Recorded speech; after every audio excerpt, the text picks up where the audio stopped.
They can make you think you're listening to an entire orchestra. Print it. Let's go for it.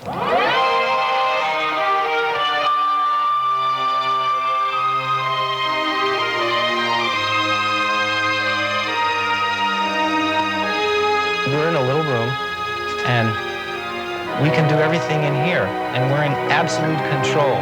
It's called a Synclavier, a keyboard hooked up to a computer. They record the sound of musical instruments, store them in the computer memory bank, and they can recall the original sound or make it into something completely new. We don't have to say, well, but an oboe doesn't play that note. I don't care if an oboe plays that note or not. I'll make it play that note. This is my instrument now. It ain't the piano, it's this. Yeah, and somebody says, okay, play like you used to play.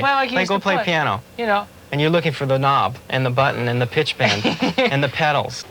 And I can call up the flute sound and access it from the keyboard. The Synclavier will always have a special place in my heart because it single-handedly changed my life as a composer, musician, and programmer. When I first got my Synclavier, my mind immediately exploded with visual revelations about what music could now do. I suddenly had an intuitive DAW with a high-res sampler, a polyphonic expressive keyboard, hard drive recorder, MIDI controls, SMPTE, notation, and frame-accurate event editing all in one instrument, right in front of me, and 10 years before anyone else. Imagine that. I spent all my waking hours discovering new ways to compose music and creating mind-blowing sounds for many of the greatest artists and directors of all time. So the rest is history. Join me and super tech Rob Rosen as we uncover an essential chapter of music history that literally changed the shape and way we create and experience music and sound today. So whether you're a musician, film score enthusiast, record collector, or simply curious about the history of synthesizers, this is a journey you won't want to miss. You have to know about the legacy of Cameron Jones and the Synclavier. Who are the most influential people in your life, and how did they help you in general and also in your creative endeavors? Anthony, I'll tell you. First of all, I'm very fortunate for the experiences that I've had in my life. I think I was born in a very interesting time. I've had occasions to work with people that the team that we had at New England Digital, Sydney and John and I, we were just three guys, but you know what? We were an awesome team. The company grew. We added some just awesome talent to the company. I just feel I'm fortunate in the people that I have had a chance to work with in all sorts of endeavors. And that's what energizes me. That's what triggers my creativity. When I'm working with people that are just passionate about a product or a song or a musical or a theatrical production or an opera, that's what really kicks my butt. And I feel very fortunate to have had those opportunities throughout my life. Well, you just kind of led right into Sydney and John. So, you give us a little bit of background on how you met Sydney Alonso, who helped the two of you develop the Synclavier, and then also how John Appleton came into it, and why did you guys want to try to coerce a computer to make musical sounds? Well, we all had our different reasons. For me, I will admit. At that point, I was studying double bass. This was my first year at Dartmouth. And of course, when you play a stringed instrument, a violin, a bass, one of your large battles is to play in tune. It's a fretless instrument. You got to find the exact pitch. Well, I said, you know what? We could use the computer to find the pitch. So all you have to do is do the articulation and get the right note, and the precise intonation would be done by the computer. But of course, I'm not sure that's how it worked out, but that was my thought at the time. I graduated from high school in the spring of '71, and I almost didn't go to college. That was a time of turmoil in America. But I was gonna become Paul Simon and Art Garfunkel were my role model heroes, And so my buddy in high school and I were going to take our guitars and travel around the country. Well, that didn't work. He smartened up and said, no, that's really not in the cards. So I did end up going to college at Dartmouth in that fall. That was the first time that I was able to really study music on an advanced level. So I immersed myself in that was traditional college level music studying, the ear training, a little bit of composition, counterpoint. And John Appleton was an instructor during that first year. And of course, they had a very burgeoning electronic music program there. During high school, I was fortunate I had been able to use a computer at several times during my high school. That was early on. So that year at Dartmouth, there was a program underway at the college to just explore the possibilities of computer instruction in music. And they put up some money. They wanted a little computer to make some sounds. The target at that point was they wanted to automate, or they wanted to, it was to do ear training with people. So the computer would play a melodic interval and the student would, oh no, that's a perfect fifth. Well, it wasn't a perfect fifth, you're wrong. So Sydney at that time had been a research associate at the engineering school. And they assigned him on a project to make a little computer circuit that let the computer make tones, square waves. There were various variations of a square. And of course, they realized, okay, we have to write some computer software. Well, writing computer software is never easy, but it was particularly challenging back in the time when you had to save your work on paper tape. It wasn't a matter of saving it to disk, but you would type on a Model 33 typewriter and the paper tape would come out, and then you would feed that in the next day to pick up your editing. So they needed some help in the software department, and I expressed an interest. It was really in the summer of '72 when I was first hired as a student programmer.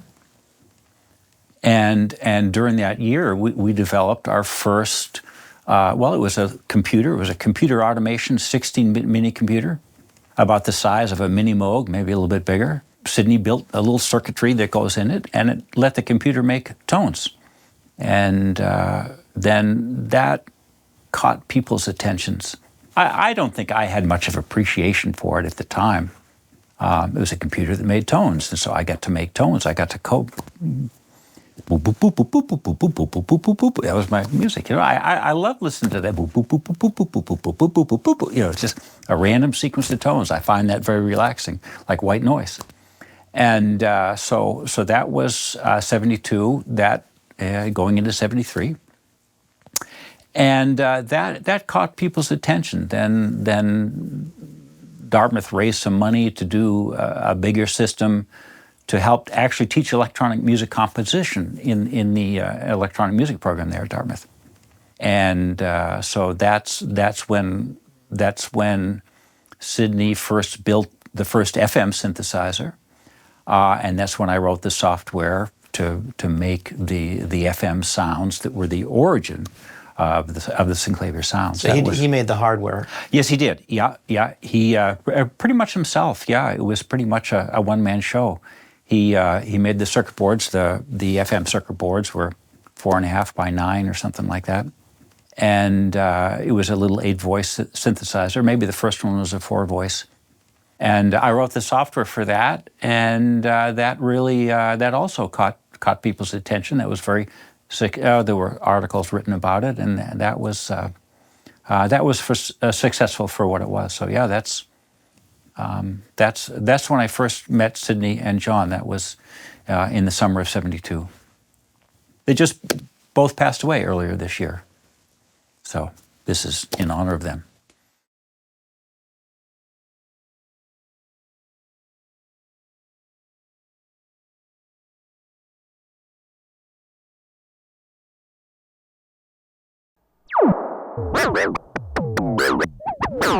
One of my questions is if you could tell us a bit more about your introduction to music and also music synthesizers, and if any inspired you when you inevitably made your own.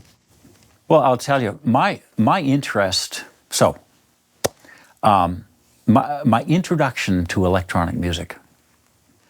When I was a kid, this is also 10 and 11, 12 years old, I was extremely interested in electronics. Of course, this was the space age.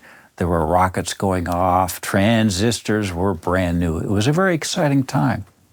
Well, one of my fascinations at the time was shortwave radio. And at age 11, I bought a Heathkit shortwave. It was $25. It was a vacuum tube shortwave receiver. And I built it and ran the wire out the attention. And when you would turn that dial, and then you hear if you have an AM receiver and you're listening to single side, and the wealth of sounds. That did it for you. And of course, at that point, I was playing guitar, and I've always had an attraction to, let's say when you tune a guitar, a guitar is tuned in fifths, right? So you tune the fifth, and just when it comes into tune, you hear the beat frequencies, it gets in tune, wham, you play a chord. When it's in tune, it sounds nice. I've always been, my ears always perk up when I hear a sound. So it began with a shortwave radio and vacuum tubes, and when you hear the Morse code, it begins to sound very rhythmic. Da da da da da da da da da da da da. So it began at that age, and then during high school, I was interested in various electronic projects. I made a frequency doubler, so I could plug my electric bass into it, and it would raise it up an octave. So I was trying to do lead guitar on my bass, right? I was a frustrated guitar player. So I did that, and then obviously I was. I just thought that electronics and computer circuitry and analog circuitry really had potential for being a musical instrument, and then when I was at Dartmouth, all of a sudden I was right there, and the opportunity was there. That's again a reference to just how fortunate I was to be at the right place at the right time and to meet some wonderful people to work with. So what's your coding background, and if you have any fun early on projects to share? In 1968, I was in public high school in Massachusetts, and in the science class, there was what you would call a programmable calculator. It was a box by Wang. Again, it was about the size of the ARP 2600 over there. And it was transistors. If you looked through the air cooling slots, you could see transistors in it. It had a Nixie tube display, and it had a punch card reader, so you take your punch card and poke holes in it. And that's how you wrote the software. You buy these punch cards that were pre-punched and perforated, whatever, you punch out the hole. And so for chemistry class, I was in the 10th grade, I programmed that calculator to solve one of the chemistry class equations. And the teacher was looking at me and I said, wait a minute, you did what? And I felt very comfortable, I didn't care whether I did it wrong and the number was wrong, right? I just wanted to see the digits in the Nixie tubes go, and boop, it stops, and you type in the air temperature, and it tells you, the relative humidity or whatever the equation was. So I actually had a chance to write computer software beginning in 1968, which again, that was very early. And at that time, there was the Dartmouth time-sharing system. At Dartmouth, they had a big central computer room. It was a Honeywell, it was a GE 635 or something like that. And at my high school, they had a Model 33 typewriter that went in over the phone lines. And so during my high school years, I was able to learn the basic computer language. At that point, there was no academic, there was no teaching of programming. You did it on your own? Oh, you buy the book on BASIC, and I remember typing, I was trying to solve the quadratic equation, 4AC times the square root, whatever it was. So I would type 4AC, and it would never work. You have to do 4 times A times C, right?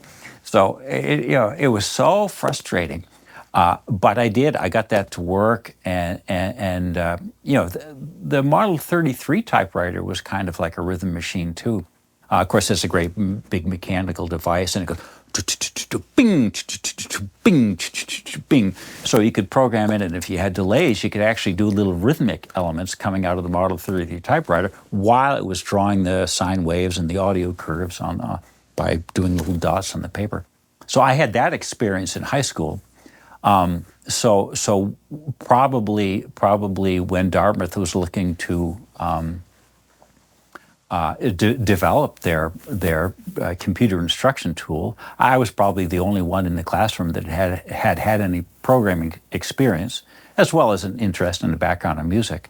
So that helped me get that job. Or you were like a unicorn then. Well, I was in the right place at the right time. It was all self-taught. The computer we had, the computer automation, we were all programming in assembly language. It came with a book of what the computer instruction sets were. You add this to the register, you print it out over there. And so I'd read the book, I'd start writing software, it would work. We were using paper tape to store the software on. So I started that, it was in 72.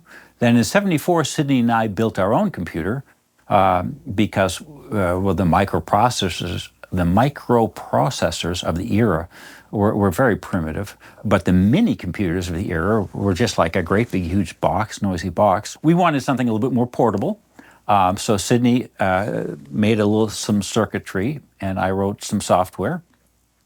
And at that point, we started programming in a higher level language. So there had been a higher level language implemented at Dartmouth that I was able to use to write mine. And I started programming in the XPL language. And that was very fortuitous because at that point, this is when DOS was, the PC ran DOS. And the other computer synthesizers of the era, remember there was like the Kim 1 and there was the Atari, or there was some little circuit board computers you would buy. All those would be programmed in an assembly language, which was extremely tortuous. So early on, I developed the XPL compiler and got it to work pretty well. And that let me develop software in a higher level language, but it really had access to the low level functions of the machine. And so that way we were able to kind of leapfrog and get to the forefront of it. We could get the product out sooner. We could get sounds coming out sooner. Wow. Because we had a programming environment. So your own computer. I mean, this is all around the same time as Steve Jobs and Steve Wozniak. Yeah, in right? fact. Were you aware of them? I believe Apple was founded the same month that N.E.D. was founded, March of 1976. You were 2 years before that building your own computer. Well, yes, yeah. We formed the company in 76 because, of course, I was graduating from college. And at that point, I faced a choice. Do I walk away from the team I was working with? And I don't know, a lot of my classmates, they went to work for Hewlett-Packard, or they went to work in the military or something like that. I wanted to stay in music. I mean, I was just passionately attracted to being in the music and the sound. And I just did not want to be working on traditional a non-musical product.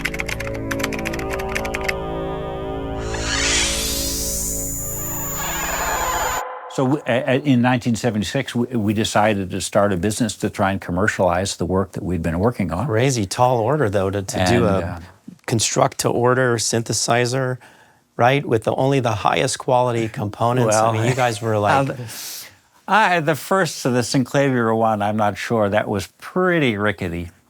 8-bit D-Day converters. But the software did set it apart. It had a sequencer in it. You could hit the record button. And that's when you were recording to tape, and you hit the record button, play a track, pick a sound, hit the record button, play a track, and it's just like, wait a minute, what's going on? Well, it's a digital memory recorder, and so we kind of pioneered that, especially in a portable instrument. I decided to stay with that team, and then we raised a little bit of money in 1979. for the purpose. We were trying to go national with the computer, but that's when all the computer companies were going belly up. Like there was Orange, Micro, and there were a lot of microcomputer companies trying to sell a little box with some floppy disks in it back then. This was before the PC was became standardized.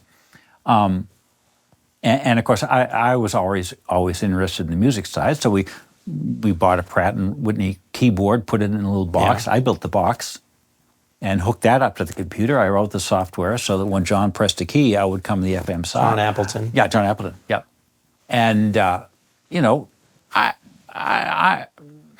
it's like if I can, I was just having a blast. I mean, I wasn't on a mission to revolutionize the music industry. Denny Yeager understood that, and he helped the company focus on a product that would really revolutionize, your jingle writing, your commercial music production scene. But so he provided a very valuable input. That was in 1980. But did John push having the keyboard? Because you called it Synclavier, which implies synthesizer, and clavier, which is the keyboard. The first word I came up with was clavecin, because we wanted the clavier. So you did want a keyboard. You felt that was the superior mode. I felt a keyboard was, and I'm not a keyboard player. I thought a keyboard attached to it was the most obvious solution to having a portable instrument. And so we hooked that up, and John, of course, he was a professor in the college. He was entrenched in the academic community. The electronic music studios of that era were great, big, huge. Well, there we go. There's an example right there. So when they wanted to go give concerts to one another, they had to do it by tape. So, here's my piece, and everyone sits in the concert hall and watch the tapes go around. Well, John was excited about having a portable computerized musical instrument. Mm-hmm. I said, well, you know what, John? We can do that. We've got everything we need here. We'll just do that.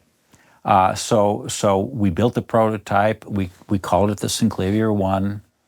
And gosh darn it, if we didn't sell 13 of those, mostly to college and university music programs. Just like Moog started selling to universities. And Moog must have been, well, he was quite a bit early. He was 8 or 9 years earlier. That was But university route it happened first that way. And that's where the interest is. That's where the money was. And then of course it migrates into popular music and commercial music production. But so I came up with, I said, all right, we'll call it the clavecin. I pull out the dictionary, and of course there's the clavecin, which is a French harpsichord-like instrument, Clavecin, I think is how it's spelled. I said, okay, that isn't going to work. And I think it was John that said, wait a minute, we'll do Synclavier. And so that was in the summer of '77 that we came up with that name. And we registered the trademark that fall when we sold our first instrument. So you had the keyboard, but you also created some other amazing controllers like the knob. There's nothing like, there's nothing like that. And this then actually happened. It's just like a traditional music synthesizer. You have a bunch of knobs. You have a knob for the tuning. You have a knob for the amplitude. You have a knob for the filter. At N.E.D, we had a manufacturing staff at that point building the computer. Okay, put 16 knobs on a little panel. We'll hook that up into the computer. There was going to be 16 knobs to control it. And so they built that. They came upstairs. There were 16 knobs on an aluminum bar. And I said, this is just not going to fly. Yeah. This is absurd. It would be like using a buggy whip to fly. I don't know what it was. So I said, all right, well, let's use one knob, and we'll use buttons to tell it what to do. So we had the knob, and it had rubber bands. Oh, the rubber bands would break. But we had a knob and the button panels, and okay, it's like a data wheel, and so that took off really well. we hired a good mechanical engineer to actually figure out how to put the parts together. But that's when we invent. And the thing about the knob, when you're dealing with musical sounds, when you're trying to design a synthesizer that would really make a very wide range of sounds, the parameters you want to control go over a very wide range. You want to be able to go from 10 hertz to 10 kilohertz and, adjusted by a tenth of hertz. You need incredibly fine resolution. So the Synclavier knob, it was a rate of change of controller. You could control how fast it was going up or down. So to dial the attack out to 10 seconds, well, it took a little while. It wasn't choop. But, you want 9.999. Oh, okay, that's the sound you want. So when you're trying to come up with a device that a synthesizer that really gives you, artistic, very, very intricate control, intimate control over the sound, well, the Synclavier knob was a good match. It's perfect. And you also had dedicated buttons, so it wasn't like menu diving. Like that was the smart thing. And then you were ahead because you can swipe across the buttons, and it was like the first touch, like ahead of iPad by 25, 30 years. It's a touch screen. The button panel was a touch screen, but it's not just a glass touch screen. It's a touch screen that gives you a little feedback as you went over the buttons. Those buttons were expensive. How did that all happen, though? That thinking, was it because of working with John, or you guys just brainstormed off each other? Because there was nothing like it. I remember finding the button in the Staco catalog. We had data books on the shelf. We'd buy integrated circuits from Kramer, and we were looking for the right button. And there was a Staco catalog, and we knew it had to be light. It had to be a very light touch. We knew it had to be a lit button. And so, we found the button. We did 2 rows of 8, and you know what? This is going to be fun. This is going to be creative. So that's when we built Synclavier 1, which I don't remember now, but it had the envelope section was pretty much like the later machines. It had a little 8-track sequencer. I remember that. It had 8 track buttons, and boy, I've been busy writing software ever since. But every time I'd write more software, there'd be fewer memories in the memory recorder. John would say, "Wait a minute, I'm out of notes now." Yeah, well, okay, I wrote some more software. I was always battling the limits of the computer. Up until now. Nowadays, it's like, how many gigabytes of RAM do you have? Okay, well, here's some more. It's $2. But back then, it was the technical challenges were just that. They were challenging. But that was. That's how Synclavier started. Of course, the company then went on. We did raise money in '79, and then in 1980 we hired Brad Naples, and Brad and Denny was consulting with the company at that point. And I was interested in playing the guitar or playing my bass at that point. I was in a rock band. I wasn't having much fun. I later went on to music school and developed more professional background in that area. Brad and Denny had a real vision for how this nascent technology could really revolutionize the day-to-day production of your sitcom soundtrack, your commercial soundtracks, your film scores. They saw that as I was just busy trying to get the bugs fixed. It revolutionized the experience of the player, whether it was in post-production. It was underutilized, I think, in live performance, but you could have the most rapid sound design capability and having memory. There was nothing else. We were working on these big Moogs, and nothing, you could save things, and all your real-time effects. You created this whole interface where you could put effects on anything. You could, and later on with sampling, you could employ the same synthesis type of controls on samples. It's kind of interesting how that developed. We called it the partial timbre method. That was the patent. And by having 4 partial timbres in the timbre, by having 4 things you could address just by choosing the right button, you could mix sounds together so quick. As you say, it was sound design.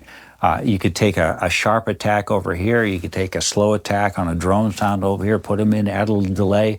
Blammo. You're in the studio. You need a new sound. You're making a commercial. You need a new sound. You're making the soundtrack for a TV commercial.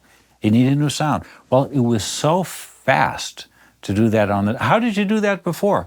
Well, in the film world, you have your chem and. You know, you have an optical tape on a spool, and you synchronize it, or you need a mixing board. You have a multi-track tape recorder. You sync it up and you overdub it. So doing all that in real time from the button panel just allowed people to become creative on the spot, and of course that's where the whole industry was going, and that's. Well, jumping ahead, once you had the direct-to-disc and the post-pro, you revolutionized pretty much every aspect of music, whether it's a live show where giant stadium acts would have all their background vocals on there. Post-production, Foley completely changed the scope of that, where you could quickly lock to picture and make changes, and then also edit the vocal sound very quickly, and then lay that back in. Composing for film, composing for TV commercials, TV shows. We could also demo the orchestra for directors before we would go in, and the first mock-ups were done on the Synclavier. I was a part of that. So it's pretty much every aspect of music was revolutionized by this amazing real-time controller that it wasn't just like, and then not to mention the quality of the sounds. And it's funny, we developed the partial timbre method. We developed that way of working all back in FM, because that's all we had. And then just in the early 80s, 83 and 84, there was the 12-bit sampling started coming out. Both Brad and I said, we're not going to do sampling till it's 16-bit, full fidelity sampling. Well, just because, my ears hurt, whatever. I bet. There were some awesome 12-bit samplers out there, and more power to those inventors that had the courage, and they came out with a product, and that was revolutionary too. We waited, and it was the 4K dynamic ramp chips that came out in 83 and 84. It was still $10,000 a megabyte. It was expensive, obviously. We were on the cutting edge, but we designed the polyphonic sample. People at the company were kind of struggling. Okay, we want to do the sampling. How do we do it? And I said, well, we're just going to take the FM synthesizer, which is 8-bit. We're going to make it 16-bit. Please remember to like and subscribe. I've noticed that 75% of you have not pushed that button, and if you could just stop right now or remember at the end of this video to do that, it would really help us a lot. We have a big operation right now, and that's really what you can do to give back to the channel, and we're going to keep giving this content back to you. And in the spirit of back to the video. So tell us about how it was just the four of you. During the pre-N.E.D. time, it was mostly Sydney and I working together. We did have, we had some software help. One summer, I learned very much from an older classmate there named David Pearson. He introduced me to the high-level computer languages. But it was mostly Sydney and I working, and with John. And when we formed N.E.D., that was just Sydney and I. John wasn't involved in the company. He was a full-time professor, and Sydney and I were two people looking for work, so we started the company. We were a team, but we were a team with, there were three very diverse individuals with very different personalities. Each of us had our own issues we were struggling with at one time or another. But there was a bond between us where we felt committed to this crazy idea of FM synthesis in this box. I mean, for me, I graduated from college. Do I want to go on to grad school? Do I want to go? No, I want to see this stuff go somewhere. So we formed the company, and then the company was formed basically to manufacture and sell the computer, which it did. It sold a number of the computer systems. But then, John and I, and we felt, all right, let's make a portable electronic musical instrument. So we did that. That was Synclavier 1. And then the company raised money, and Brad Naples joined the company. I remember the interview, and we thought there was a good match because he was a very business-oriented kind of person, which I was doing the books, but oh my God, it was tedious. And he was a very visionary person. He just said, this can go places commercially. And I'd never really looked at it from that point of view. So there was kind of a creative bond between Sidney and John and Brad Naples and I. And not that we always got along, but we always felt passionate about the technology, the instrument itself, the personality of it. That's when we had Synclavier. So it must have been 1979. The summer of '79, we had Synclavier 1 out there, and for what it was interesting. But I think Denny Yeager approached the company, said, guys, this can be historic if you'll only listen to me, is what he said. And he was a very successful jingle writer in Oakland there. And he was very successful. He would write stuff out, and they used a pit orchestra to make commercials for Merrill Lynch or whatever the business was. And he says, we can use a synthesizer to lower the production cost, to give new sounds. Instead of having to hire the pit orchestra, we can do more of the work ourselves. And so that was about a 2-year period where Denny kind of supplanted John in kind of the creative side. John obviously was a full-time professor in academic music. So at that point, the team, the real creative team behind Synclavier 2 was Sidney and Denny Yeager, Brad Naples and myself. And Denny and I would talk forever. I'd forget that he was on Eastern time. He was out here. I'd call him at 8 o'clock in the morning, Eastern time. It was kind of funny. Denny was a big inspiration. He was so talented in a way that I wasn't. I was jealous of the talent that he had. He could sketch out the music. What keys? Oh, it doesn't matter. He would just sketch out the music. He'd know how to produce it all. I was jealous of that. I wanted to be more active in the music side. I left N.E.D. for a little while to go to music school. But we were just a creative team that I think from small beginnings we made a mark in the world. We came out with a product that here it is 50 years later. People are still using and talking about. And I think that's an inspirational story. It's not about me. It's about what can a young person do when they become inspired and passionate about something, and not just to become a celebrity in one song and you have an internet hit, you got a million hits, and okay, you're what? No, we worked hard for decades, and we took this budding technology, as primitive as it was, and you know what? We didn't let it defeat us. I don't care. It's 8 bits. We'll come out with an 8-bit synthesizer. There was FM, and those are some interesting sounds. Okay, it was going to be $10,000 a megabyte for the polysampling memory. And Brad said, you know what? I can sell that. We weren't afraid,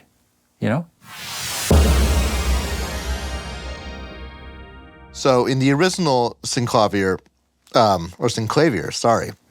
were there any borrowed frameworks or things like that, any hardware or code that may have been intended for something else that ended up in the Synclavier? Well, yeah, the buttons, I think, were a military button. I think that was Staco. Staco was a military. In fact, that's what they provide now. They're still in business. They make autopilot disengage buttons and stuff like that for the military. There you go. Well, Rob, the Synclavier came about, it was obviously the confluence of a couple things. But one of the things was the portable computer that Sidney and I had developed. We didn't care. We developed a computer because the data generals, they were the big bulky things that we had. We wanted a smaller one, a more state-of-the-art one. So that computer was developed to do scientific research at Dartmouth. That's when you had to buy a mini computer, and people wanted to get a little computer. I wrote the XPL compiler for it. And so people like in the chemistry lab, they could write a little software that collected data about how fast seawater melts, or at different pressures, or whatever the experiment was. So the computer was really developed for data collection purposes in the scientific community, and the FM voices had been developed to do computer-assisted instruction in music, specifically music composition. So we kind of borrowed that technology, and the focus was on a portable musical instrument. So really, it's like Synclavier, right? It's just Well, I remember a brochure. I remember reading a brochure on the Able 60, which was your first computer, but it was strictly a medical diagnostic brochure. And I'm like, what is this? Yeah. That's the one we're using. Yeah, and that's what we called it. We called it the Able 40 when it had 2 of the 5 1/4-inch Shugart drives in it, and the big one with the 8-inch floppy disks in it, that was the Able 60. And that was boy, I'd have to think of exactly what year that was. That must have been 75 and 76. It's just when do you suppose PC Magazine was founded? Right around then. It's when you could buy the hobbyist computer. There was the TRS-80. There was, this was very early. Computers were the rage. So yeah, I don't know where we came up with the trade name Able. It might have been an acronym. I don't remember. But yeah. So we were building and selling that computer for scientific uses, in a science lab, and 2K memory. Then it had 8K memory. Wow. These little boards. Yeah. Sydney and I were so proud of it. It was just like, we had the 1K board. These are all static RAM chips because they were easy to hook up. And then we did the 2K, and then we did the 8K board. And that means you could have 32K words of RAM in a computer. Then you could write data collection software, because XPL was pretty efficient about the codage. And while the compiler ran on the Dartmouth time-sharing system, the object code was sent over the phone to the computer, and the computer couldn't run the compiler because it didn't have any storage. So we had the little computer sitting there. It would talk to a 300 baud modem. You would type in to your typewriter and write the software on the Dartmouth time system. It would run through my XPL compiler. It would spit the object code over the phone line, load it into the computer, and it would start doing 100 measurements a second and creating a Fourier transform or an average, or I don't care, whatever the formula was. And so the object code had to be very, very tight. You don't want to sit there and wait while a 300 baud phone line is just, you don't remember what that, it's like, now, you're downloading, you're watching what's the new Universal movie? You're watching it on your iPhone, right? This was, anyway, so the object code was very, very efficient. We had very little memory to work with. So that's why it was all developed with those constraints in mind. So we took those pieces and, I don't know, we just wanted to make a portable musical instrument. That was John and Sydney and I having a beer one night, and we got to do this. We just have to do this. Brilliant. So we did it. Yeah, we did it. What was a success tipping point for the Synclavier and N.E.D? Well, there were several. I think the biggest one was when Brad Naples joined the company. The company was founded in 1976. It was Sydney and I. We had no outside money. And whenever I say Sydney and I, there were some also wonderful people that worked at N.E.D. I'm not going to try and name them all. They were all good friends over the years. But Sydney and I was there the longest. Sydney and I were there the longest. We were there at the beginning, and I was there at the very end. Sydney almost was. In 1979, computer companies were starting up all over the world. Orange Micro, what were the other ones? A lot of them folded. What was the Atari? There was an Atari computer, right? 2600, I think. I'm thinking of the ARP, but there was, and we felt the little computer that Sydney and I had put together in that engineering class, could compete in that market. So we hooked up with some investors. So the company raised $350,000 from some people who bought some shares in the company. And they were going to, we were going to try and take the success we had at Dartmouth with that computer and go nationally with it. Try and sell that computer. It didn't work out. It didn't work out that way. But we used that money to expand the company. Specifically, we hired Brad Naples, who had a very strong musical background. He was a conducting student, but he was very comfortable and patient with the business side of things, which I never really was. And so he brought to us inventor types a real broad vision and of course enthusiasm and commitment to making something happen with what we'd started. So I think in terms of the company, Brad Naples walked through. It's funny. Brad Naples he was applying to become the business manager at the Boston Symphony, and he saw John Appleton on TV in Boston. They ran a little piece, public interest piece on John Appleton.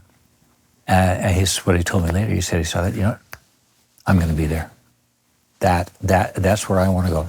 So he took a bus up to White River, and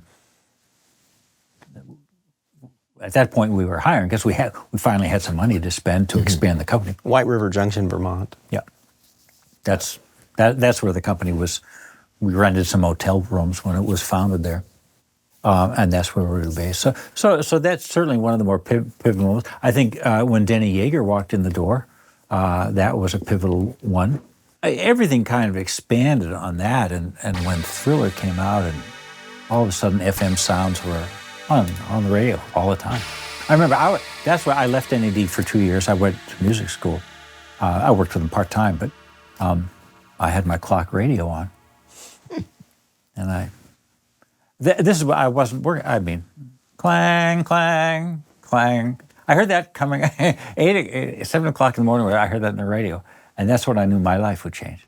That's when I knew, okay, I'm not going to pursue this music profession. Wow. I know I'm going to end up going back to that company because that company's going to be on the map now. Jeez. Yeah, that would have been. I think that was '83, wasn't it? Yeah, I think 82 it came out in '83, but it was at the fall of '82, and then it came out. Yeah, because I was 2 years. I was at IU for '82, '83, and '83, '84. And I think it was the second year. It was '83. I think it was the '83 year. I came up to visit you right after we did Thriller, right after it, in the fall. And that's when we were talking about latency, I think, if I remember correctly. You think I was there then?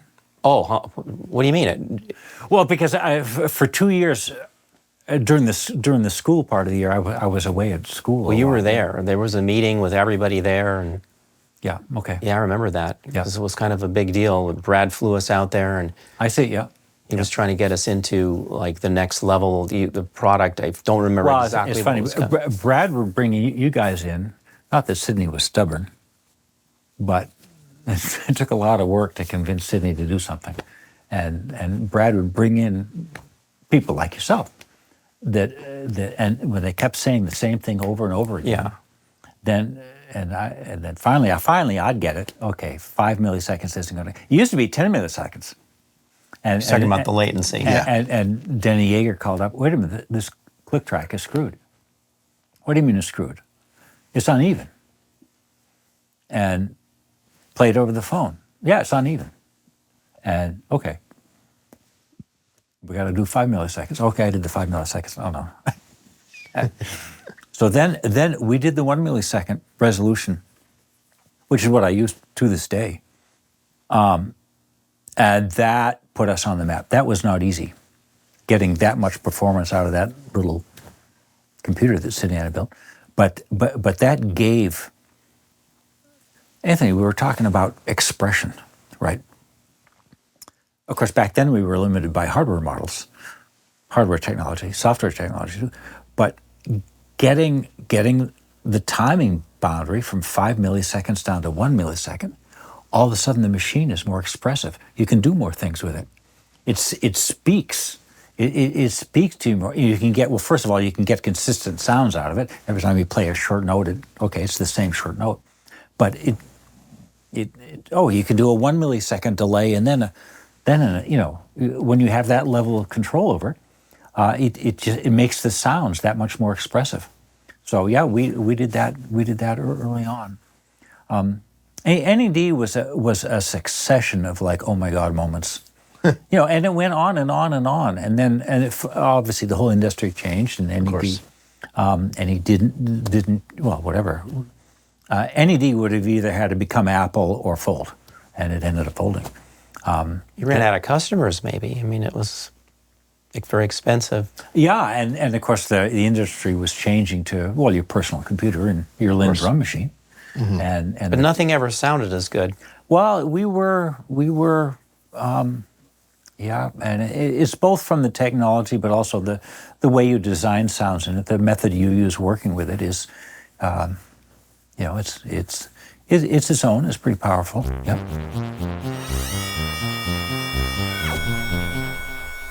One thing you touched upon when we were chatting near the ARP 2500 out there was you looked at one of the circuit boards and said, it's really amazing when you design one of these things and you hear it for the first time. Can you tell me about one of those moments with the original Synclavier and with the regen?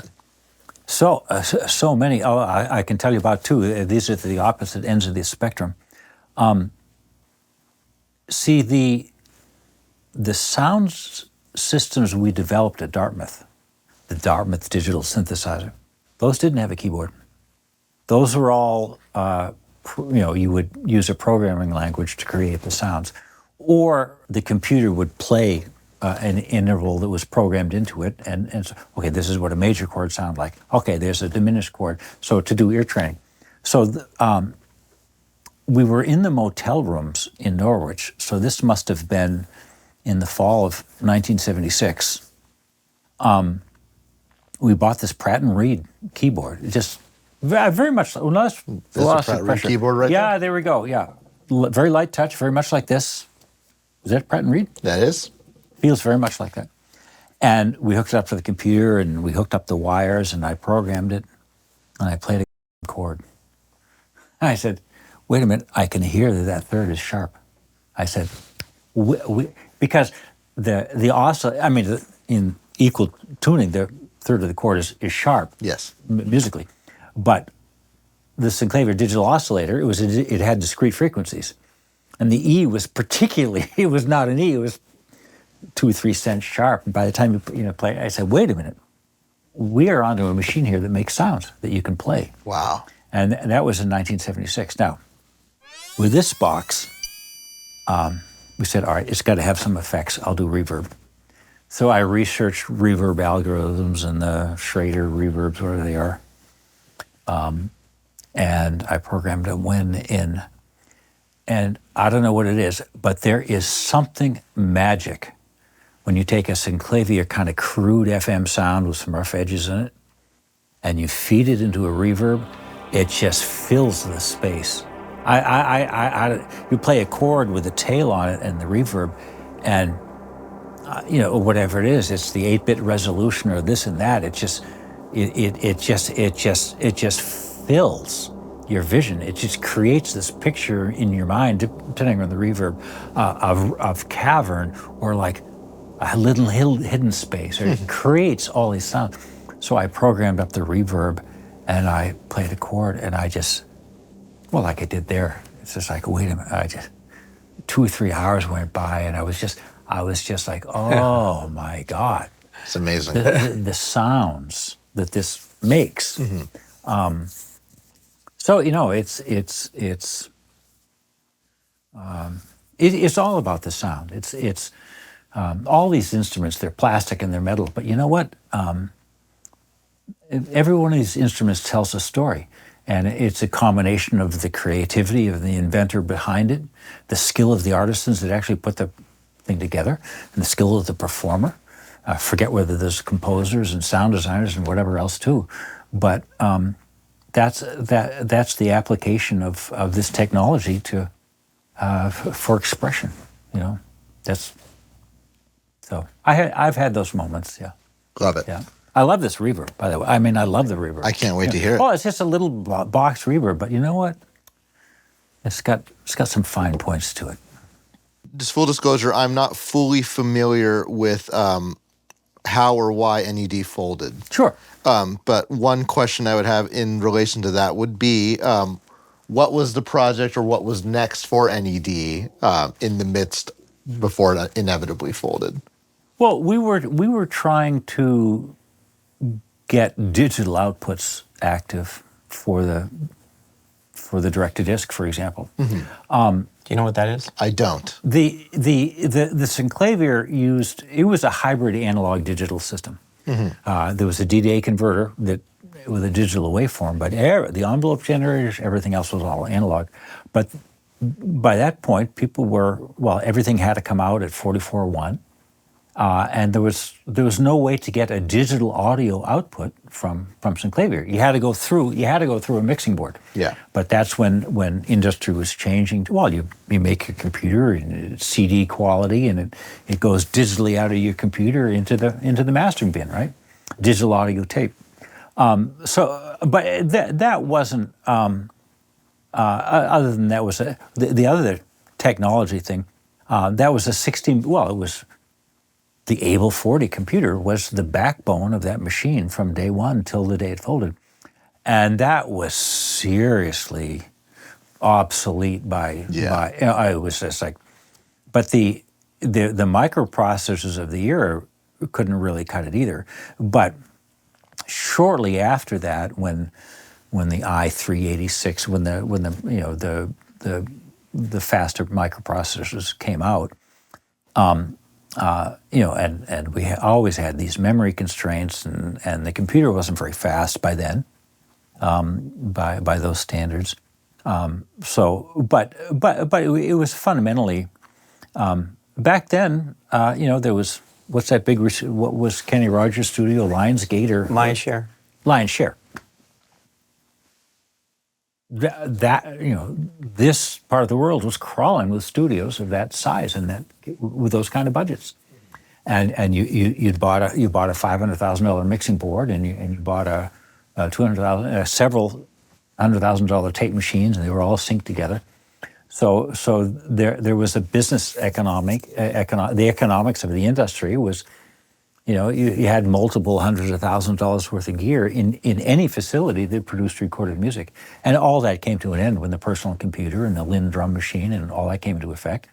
You have the artists working at home, really. That's the transition that occurred.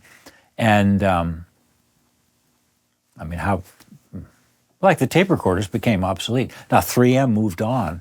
A lot of the tape companies, they must have folded like, I don't know, Sony made a tape they didn't pull, but Studer or whatever, a lot of those companies, that was their product. Oh, they don't have a product anymore. Well, the D2D, just for the record, was direct-to-disc, and it was the first really fully functional, usable on a commercial level, everyday interface of direct to hard disk recording, multi-track recording. So I remember doing the first sessions on the direct to disc, and it was like the players and the singers, they were like, go. There's no rewind. No one was ever used to that. We were all used to tape decks and rewinding and changing tapes. But we would do a session, it was just like, go. We're coming at you with clicks. We're ready to go. And it was just like, it was a game changer for everything. But I guess you guys, we were still coming out analog. Yeah, because it used a poly synthesizer. So that's why they were trying to develop digital outs, because they had all this digital direct-to-disc recording, but it was still having to come out analog. Yeah, because when we slammed the direct-to-disc together, Frankendisc, right? We took a poly synthesizer bin, and we hooked up all these hard drives. These were 5 megabyte hard drives. Oh my God! And we had 4 well, you had one hard drive per track. So it was this mass of flat cables. The software was a nightmare. It was like, oh, And backing Jesus up was Christ. a Patriot You know, tape the for little each tape, hard and drive. the Wang Oh my Dats, God. and then it was just like, So when you'd load a session in, you'd have to do one at a time. That's it was- a But lot. we were after it because it was I it don't know. sounded, and that, we had 100K sampling. Don't forget that. It would, the it only would thing- do, because it was the poly Double bin. the Nyquist. Yeah. Wow. It was the poly bin. But there was also a little coloration in the sound because the sampling rate, did vary a little bit. We were crazy to do that. But again, that was Brad's vision. He said, you know what? We're just going to digitize this whole, because it's better. The workflow is better. It's faster. You don't have to rewind the tapes. You back it up. Forget the 100 kilohertz fidelity. Boy, if you ever heard, like if you listen to the Sony, the digital, they had a 24 track. I think it was on about a half-inch Oh, tape. that's a 3324. It's a dash format. I had one of those, and it also was compatible with the 48. Yeah. You could take the same tape and go from 24 to 48. And that was 16-bit audio, but oh my God, you had you had no room for error. But I was bouncing down to that. Yeah, But that's the other right. advantage on the Synclavier, though, out in the direct disc, and we take it for granted now, is that when in the post-production world, you can slide something when you're in disc. Yeah. So Yeah, for Foley and for post-production on a movie and sound effects, like we easily can do that now with a DAW. But no one could do that with a tape and- machine. You would have to try again and try to get it. Or you'd transfer it to the sprocket. It was a and stuff. revolution of what you could do. We started out recording, it was a straight 4 tracks to hard disk.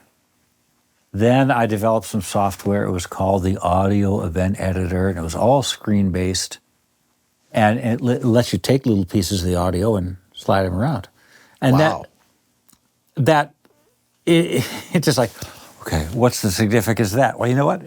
It revolutionized things. Yeah, no It was kidding. huge. It's just like, It you know, gave you it's like the telephone. frame- Oh, you don't have to write the letter anymore. You can call your girlfriend, right? We You know, were it's like- fine with within 3 frames. It gave us frame Yeah, accuracy. that's right. My God. Yeah, yeah. That's That software was kludgy. Oh my God! Yeah, but it you know, worked. It didn't matter. It worked.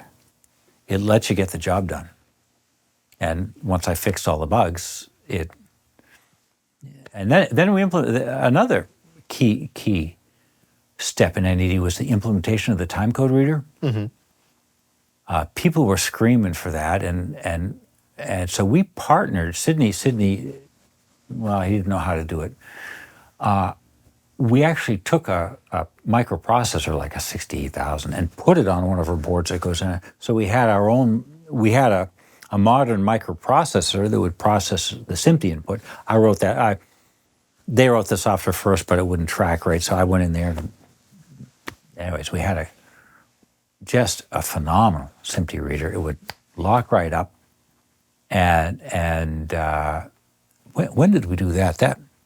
That was right after. That must have been The later 80s. 84. Well, I think it was 86. 82, 83, 83, 84. It was after 85.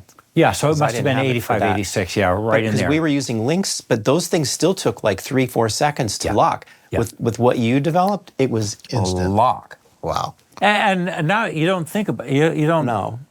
you don't think about how revolutionary that was, or when you go back when I imagine, this is in 1978. There were people like Suzanne Chani and Denny Yeager, and their business was they were making music to go underneath television commercials. That's it's like every time you make a Sears Roebuck commercial, well, there had to be a music track. Well, you have a little pit band, you have a little string section, you have a little horn section. Those guys were so fast they'd sketched it out, put it on the music stands, record it. But I mean, can you imagine the skill and the hectic and stuff? You want to change, wait a minute, one of the parts is wrong. What a train wreck. So that's obviously what propelled digital to take over, as well as the sounds, and then it was lower cost, and you could do the work yourself, and then you didn't need the line share, and then that's why. I mean, are there still big studios? And there used to be recording studios yeah. in every block. I mean, there still are some, but they're There's still, I would say, a substantial amount. I see, yeah. I mean, definitely a lot of personal studios around here. You can't throw a rock without hitting one of those. Yeah, so that's what it all morphed to. And of course, the bigger budget ones all had Synclavier systems. Of course. Brad was a very good salesman in that regard. Just a quick reminder to visit AnthonyMarinelliMusic.com to sign up to our mailing list. You'll get exclusive free content there and a chance to be part of our community. So looking forward to seeing you there. Back to the video. In 2019, I got Sydney and John together, but they didn't want to. Sydney had really bad memories of the company failing, and he didn't want to bring up those memories. That's just when I started working on this latest product, and I was hoping to get guys, look at this. Look, this is what we did when we were young. This is what it's turned into, and look where it's going. And that was for Go? No, that was that in 2019. No, it was for we started on this in 2019. It's interesting. So in 2015, the company folded in several times actually in 1998. I ended up I went to Griff. And I said, all right, I'll buy the assets of the company. It was Airworks at that point. So I bought up the intellectual property from N.E.D, the trademark, the software base, and I started working on products then. Over the years from 2005 to 2015, I saw the computer plug-in market burgeoning. That's when the VST plugins and the what was the German company, Cubase, And I thought that was interesting technology. I was doing audio drivers and USB drivers at that time. I said, how about a Synclavier plugin, right? I had a couple nibbles, but in 2015, one of the lead developers at Arturia approached me and said, well, okay, do you really want to do this? And that's been a very good relationship. I worked very hard for 2 years to develop the plugin for them. And then that was successful. I said, why don't I do something on the iPad? And I said, you know what, this is geeky, but it should really have the Synclavier knob. I don't know why. I said, because that's our legacy. That's real. First of all, it is real. It's an unusual computer input device. A mouse is a lot faster.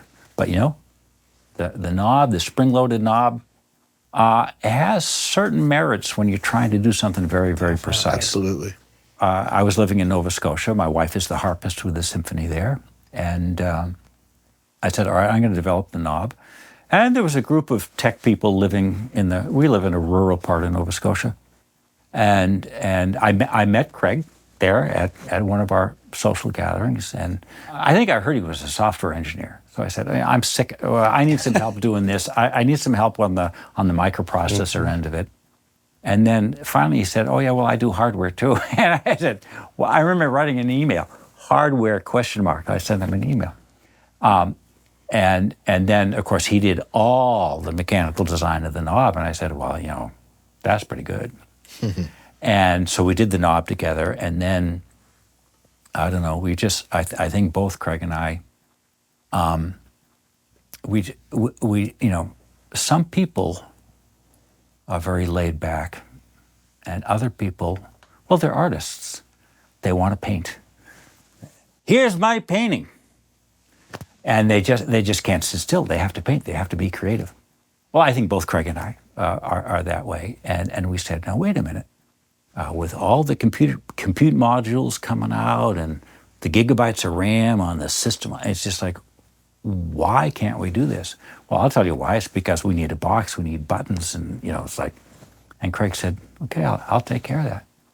He designed the box. And I wrote software that works particular on that interface, refining the sound model, and we're here to flog this product. point is, Anthony, the result is what you hear. Forget, if obviously when you're looking at a performance as the artist, when you're in a recording studio, there's the keyboard, there's the blinking lights on the modular system. There's a visual element to it. There's a personal element to it. But in terms of the product, it's what you hear. You close your eyes and what do you hear? And with the 24-bit D-Day converters that are out there now, the ability of the computers to do these incredible computations so quickly, the 24-bit converters, all that computational power, the gigabytes of memory, all in this little chip.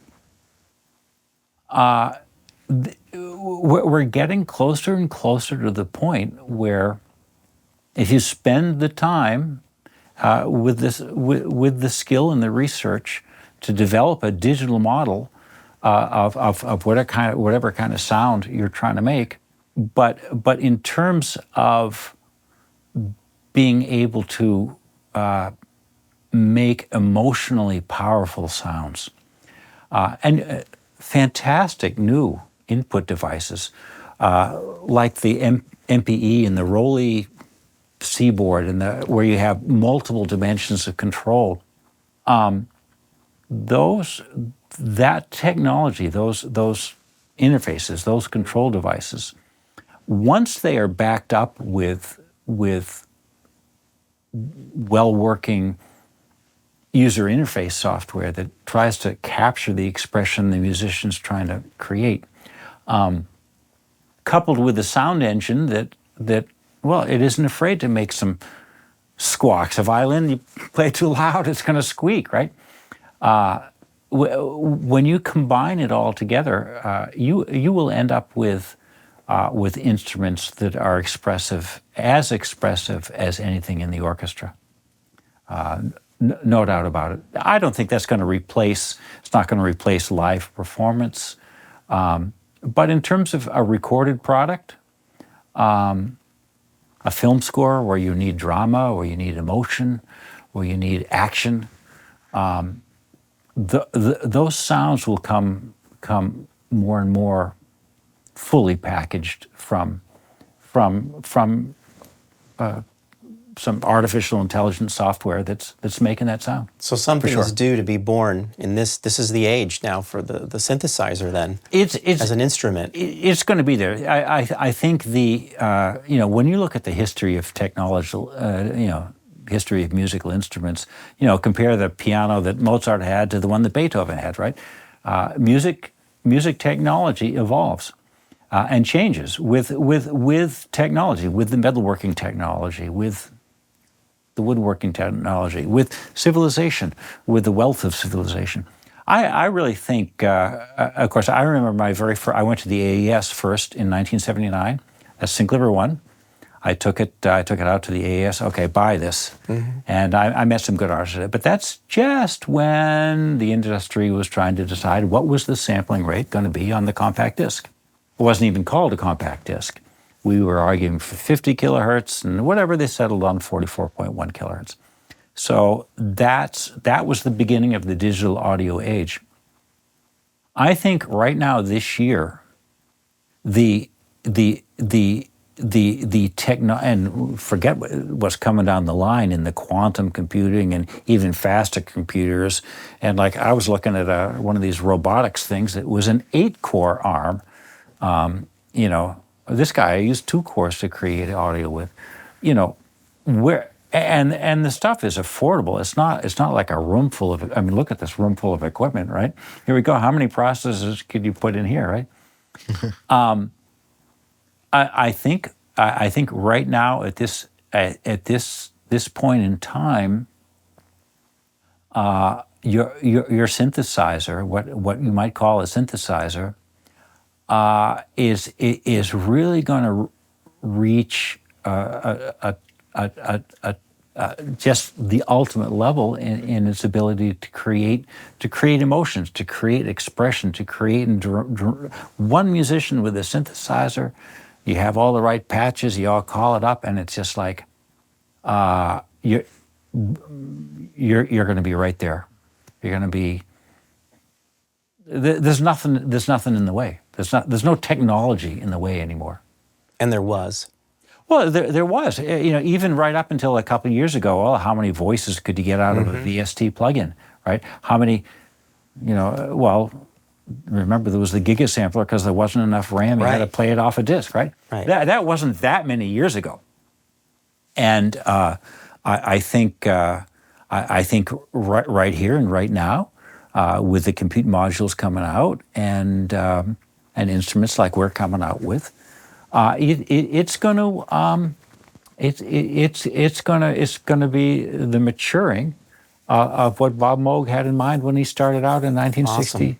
Awesome. It's just like, and Herb Deutsch, he wanted to play, and John. How about Mr. Theremin? Right? It's like he must have had something in mind. And of course, I started out on guitar, and just like you're saying, it's just like when you play a guitar note, you have such control over. Oh, you press it harder. It buzzes it a little bit. Or you can damp it a little bit over there. You have such control over every note when it's a stringed instrument like that. And of course, a violin, or I play double bass, so you have incredible control over it. The technology that lets you do that. We're right on the forefront with that, and there's technical standards like MPE coming out of the MIDI group, so at least there can be some cross-fertilization between different companies. And I've seen proposals. One guy had something you shake, and guy working with me in Halifax. This is a whole bunch of light. Maybe it's a trade secret. I'm not sure I can mention it. There are exciting developments, and when you say AI, what is AI? But if you analyze, a violin, a real guitar, when you analyze the microtonal variations that go on in how you play, there is information there that can be fathomed and translated into digital sound, a digital algorithm that would recreate that kind of expression. Mm-hmm. So right now, today, we are going to see this technology reaching that level right now. I agree. And the sound quality of all the hardware. Well, yeah. When you have the 24-bit DACs and the 96 kilohertz, and it's just like this. What the technical limitations are so far below the threshold of what you can hear. They just aren't there. But then we need the creative person, though, to But that's right. To tell it. It's the performer, but not only that. The algorithms inside it. Like when you look at this sea of synthesizers around me, all of their inventors had a passion for some aspect of it. Whether it's the sequencer, I want the ladder filter. My synthesizer has to have the ladder filter. And Dave Smith, it's got to be this ladder filter. It's like the instruments become creative when they express the creativity of their designer and their developer. Mm-hmm. Any instrument, I know it's a bunch of knobs. Now, we notice the difference, right? Of course. You're intimately, you go underneath and you look at like a doctor inside and you can see like what the inventor put in there, the body parts. And then on the outside, like I know like what one sounds like and what it'll do. And they sound different. They have a personality. Even some of the ones that are so similar inside sound so different. and I think the development of digital, analog modeling synthesizers and computer software that creates new sounds. There are some duds out there. There's is the DSP engine.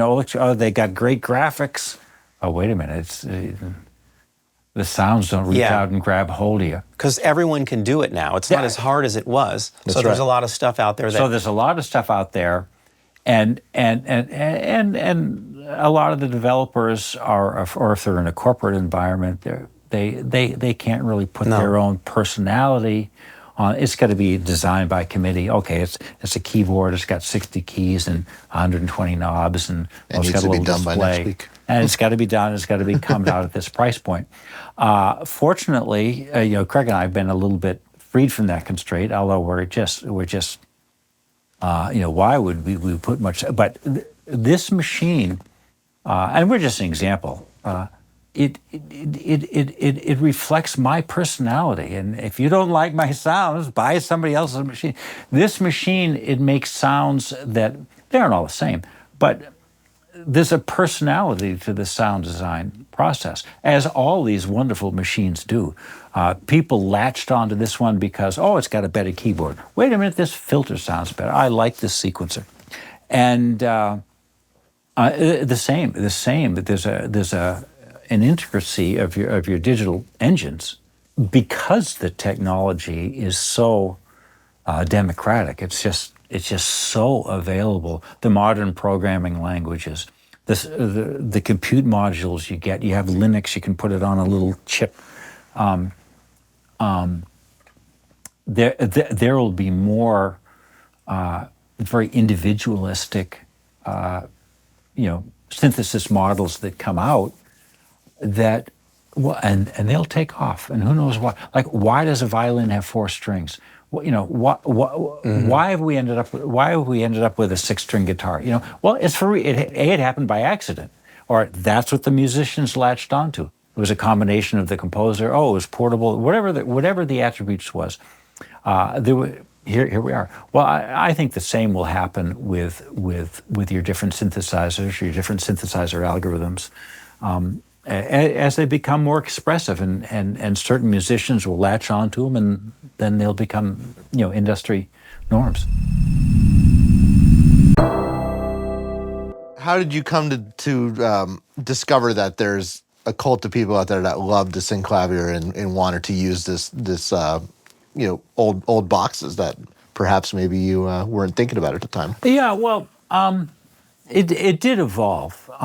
There was always, of course, in 2000, I came up with an option. I sold to a Hunter machine. In 2015, I came up with an option that let you connect the old rickety boxes to the internet. Wow. And I had no unless idea. you use your internet Dropbox as your sound file storage.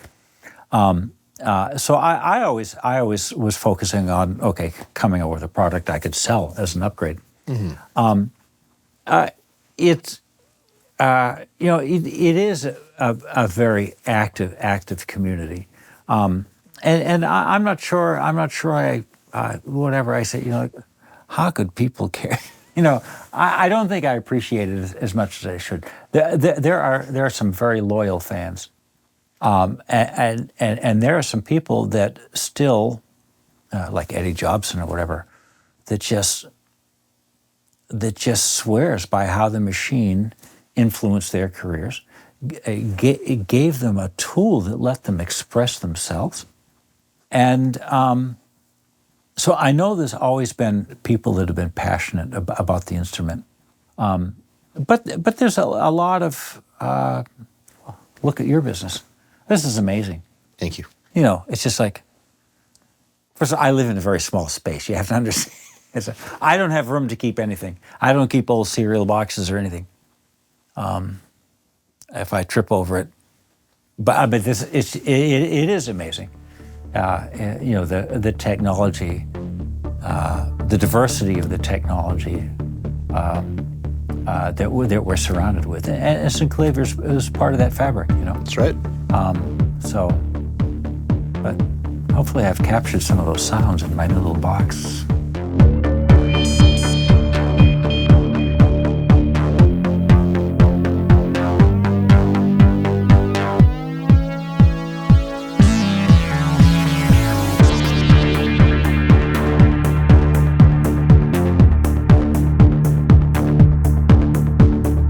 One thing about Synclavier is it has personality, and whether you like that or not, I don't care. But Synclavier has personality. Absolutely. It just really does. It's ballsy. It's arrogant. It's practical. It sounds good. I mean, Eat it's up the just whole room. That's All the stuff you personality. relate to. it's just like it's Just like its dad. it's just like I don't care. At least it sounds good. So I'll It sounds for whatever other problems it has. At least it sounds good.